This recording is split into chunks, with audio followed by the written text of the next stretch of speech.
भाजपनं आणलेली ही संस्कृती कीर्तीकरांनी सुनावले खडे बोल। अमोल कीर्तीकर यांना झालेल्या ईडी चौकशीवर गजानन कीर्तीकर यांनी मोठं विधान केलंय। या चौकशीवरून त्यांनी पहिल्यांदा उघडपणे भाजपवर नाराजी व्यक्त केली आहे। ते का मुलाखतीत बोलत होते। अमोल कीर्तीकर यांच्या ईडी चौकशीवर त्यांना प्रश्न विचारण्यात आला तेव्हा गजानन कीर्तीकर यांनी एक मोठं विधान केलं। नेमकं ते काय म्हणालेत ते जाणून घेण्यासाठी हा व्हिडिओ शेवटपर्यंत पहा आणि साम टीव्हीच्या YouTube चॅनलला सबस्क्राइब केलं नसेल तर आत्ताच सबस्क्राइब करा आणि बेल आयकॉनही प्रेस करा। अमोल कीर्तीकर यांची सोमवारी ईडी चौकशी झाली। अमोल कीर्तीकर यांच्यावर संजय निरुपम यांनीही गंभीर आरोप केलेले होते। अमोल कीर्तीकर यांना ठाकरे गटातून उमेदवारी जाहीर झाल्यानंतर आलेलं ईडीचं समन्स, याचे राजकीय अर्थ लावले जात आहेत। त्यातच आता अमोल कीर्तीकर यांचे वडील गजानन कीर्तीकर यांनी या संपूर्ण प्रकरणावर सनसनाटी विधान केलंय।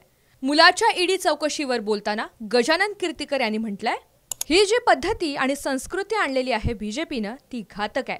आता 400 पार ते करतायत, मोदींना पंतप्रधान आम्ही करू, पण भाजपची ही जी वृत्ती आहे ती त्यांना फार अडचणीत आणणारी आहे।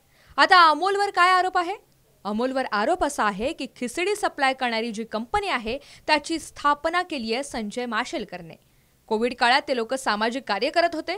ज्यावेळी जम्बो हॉस्पिटलची संकल्पना आली तेव्हा अनेक वेंडर लागले।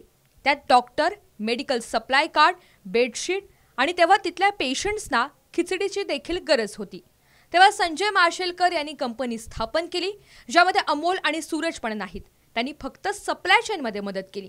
संजय माशेलकर यांच्या कंपनीला प्रॉफिट झाला आणि प्रॉफिट शिवाय कोणी धंदा करत नाही। यात स्कॅम वगैरे काही नाही। त्यांचं मानधन दिलं, त्याचा चेक दिला आणि त्या चेकवर इन्कम टॅक्स लागलेला आहे। चौकशी म्हणजे काय? मनी लॉन्ड्रिंग केलं का? अमोल कीर्तीकर यांना त्रास देण्याचं कारण म्हणजे ते ज्या शिवसेनेत आहेत।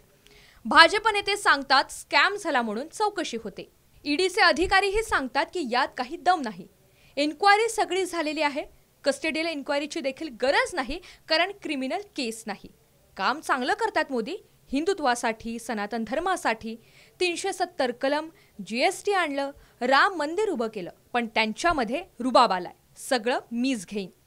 400 पार काय, सगळी लोकसभाच घ्या ना। माझे मुख्य नेते आहेत एकनाथ शिंदे। त्यांचे नेतृत्व आम्ही स्वीकारलेले आहे। त्यांनाही मी सांगितलेलं आहे की आपल्याला वेसण बांधलेलं नाहीये। आपलं स्वतंत्र अस्तित्व आहे। मोदींना पंतप्रधान करायचं हे एकट्या भाजपचं स्वप्न नाहीये, आमचं देखील आहे। आमची ही वोट बँक आहे। ही वोट बँक बाळासाहेबांनी तयार केलेली आहे। हिंदुत्वाचा विचार, राष्ट्रीयत्वाचा विचार, आक्रमक शैली, मराठी माणसांचा उद्धार या विचारांनी प्रेरित होऊन खेड्यापाड्यात कार्यकर्ते आहेत शिवसेनेचे।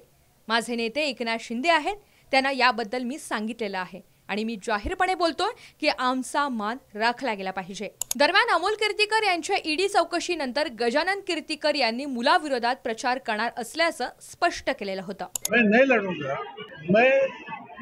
मेरा यूटी का जो उम्मीदवार है उसको जिताने के लिए मैं काम कर सकता हूं। आता युती धर्म पाळणार असल्याचं गजानन कीर्तीकर यांनी स्पष्ट केलं असलं तरी त्यांच्या विधानाची राजकीय वर्तुळात चर्चा झाली नाही तरच नवल।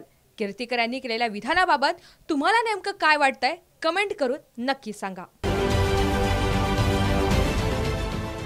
देश विदेशातील प्रत्येक घडामोडींचे लाईव्ह अपडेट मिळवण्यासाठी आता साम टीव्हीच्या सर्व सोशल मीडिया प्लॅटफॉर्मला लाईक, फॉलो आणि सबस्क्राइब करा। तसंच सर्व नोटिफिकेशनसाठी बेल आयकॉन प्रेस करायला विसरू नका।